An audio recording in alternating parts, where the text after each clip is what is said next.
प्रभु यीशु मसीह के नाम में आपको अनुग्रह, शांति और आशीष मिले।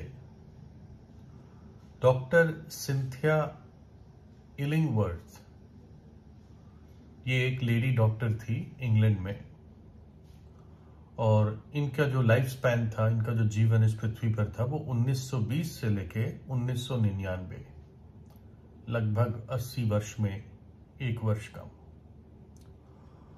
और पीडियाट्रिक एक्सीडेंट और इमरजेंसी मेडिसिन, यानी जो छोटे बच्चों के साथ कोई एक्सीडेंट हो जाता है और एकदम से जो उनको तात्कालीन दवाई देनी होती है ऐसे एक्सीडेंट के टाइम, अस्पताल से पहले मान लीजिए, तो इसमें उनका रिसर्च था और ये उसकी एक्सपर्ट थी। और इंग्लैंड में इनको फर्स्ट कंसल्टेंट माना जाता था, यानी कोई भी बच्चों से रिलेटेड एक्सीडेंट जो संभलता ना हो तो इनको पूछा जाता होगा, इसलिए शायद इनकी जो पदवी थी, ये फर्स्ट कंसल्टेंट थी, पहली सलाहकार पीडियाट्रिक एक्सीडेंट और इमरजेंसी मेडिसिन में। तो 1974 में जब ये अपनी डॉक्टरी प्रैक्टिस कर रही थी, तो ये एक नतीजे पर पहुंची कि कई बार छोटे बच्चे दुनिया भर में कुछ ना कुछ चोट लगा लेते हैं, है ना, बड़े भी लगा लेते हैं। अभी ही कुछ दिन पहले मैं मेरी गाड़ी की चाबी का ढक्कन चक्कू से खोल रहा था बैटरी के लिए, और मैंने लगभग मेरी उंगली कटते कटते बच गई। वो चक्कू एकदम स्लिप हो गया और मानो जैसे भिंडी काटते करीब करीब उसी तरह से होने जा रहा था, लेकिन बच गया, थोड़ा सा खून निकला। तो बच्चों के हाथ में जब कोई चीज आ जाती है, उठा लेते हैं, तो कई सारे डोमेस्टिक यानी घरेलू एक्सीडेंट्स हो जाते हैं। उसमें एक चीज ये पाई जाती है, क्योंकि आपने देखा होगा बच्चे कैंची चक्कू ये एकदम जल्दी पकड़ते हैं, मैं काटूंगा ऐसा करके। तो एक चीज पाई जाती है, कई बार बच्चे अपनी जो उंगली होती है उसकी नोक काट देते हैं या कट जाती है उनकी किसी एक्सीडेंट में, और जब नोक कट जाती है तो वो तो बकायदा शरीर से अलग हो जाती है। तो उस स्थिति में क्या करें, उन पर इनका रिसर्च था और उनका यह नतीजा था कि जो सबसे बेस्ट ट्रीटमेंट होती है, अगर बच्चे की उंगली की नोक कट जाए तो बेस्ट ट्रीटमेंट है उसको कोई ट्रीटमेंट मत दो, यानी उसको साफ जरूर कर लो, डेटॉल से, बीटाडीन से, स्पिरिट से, जो भी घर में अवेलेबल है, और एकदम से उस पर एक साफ बैंडेज बांध दो, है ना, खून रुक जाएगा।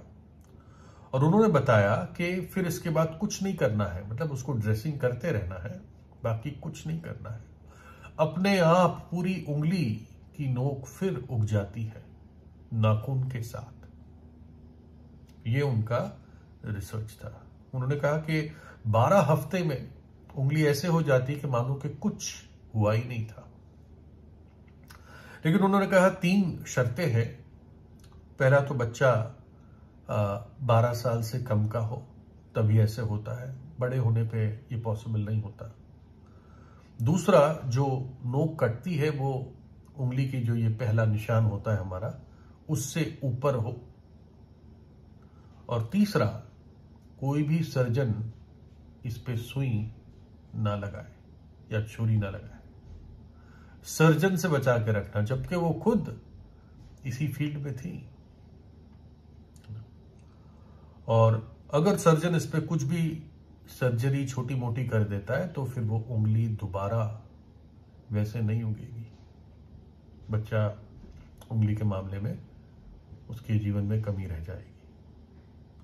और एक डॉक्टर थे माउंट साइनाई हॉस्पिटल से, न्यूयॉर्क से, उनका कहना है कि जो आखिरी चीज है कि सर्जन कुछ ना करे, ये सबसे मुश्किल चीज है, क्योंकि माँ बाप को तसल्ली नहीं होती, अरे कुछ तो करो डॉक्टर साहब, थोड़ी बहुत तो टाँके लगा दो, या जो टुकड़ा गिर गया है उसे फिर से फिट कर दो।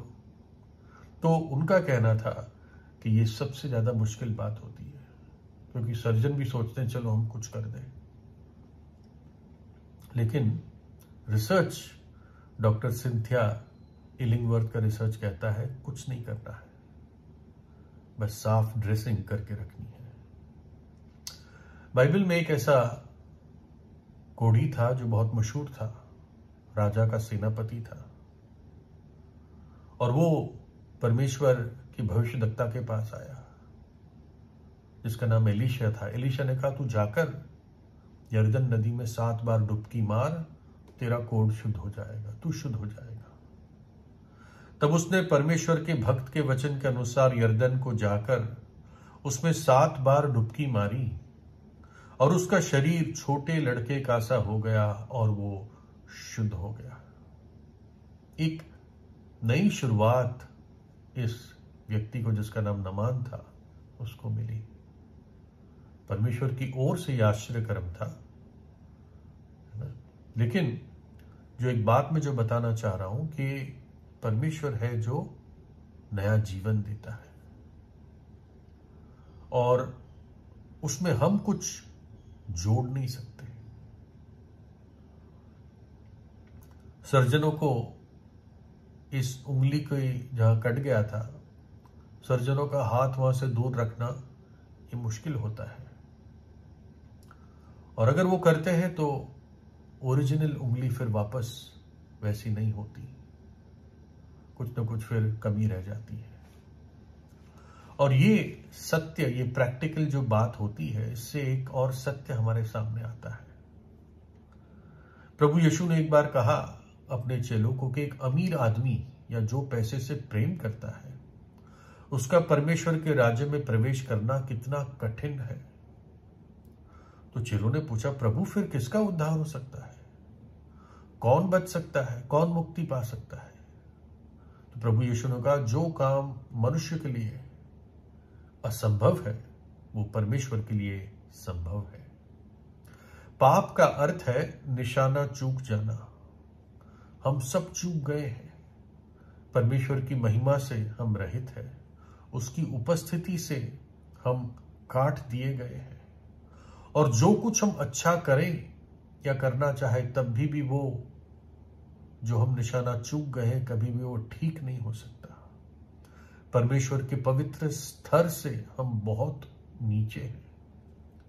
वो अद्भुत पवित्र है, वो भयंकर पवित्र है। स्वर्ग में उसको उच्च श्रेणी के स्वर्गदूत पवित्र पवित्र पवित्र कहते हैं। जब प्रभु यीशु मसीह इस जगत में आया तो कोई भी उसको पाप के लिए कायल नहीं कर पाया, क्योंकि वो ना तो पाप को जानता था, ना उसने कभी पाप किया, और ना उसके अंदर पाप था। तो मनुष्य फिर क्या करे?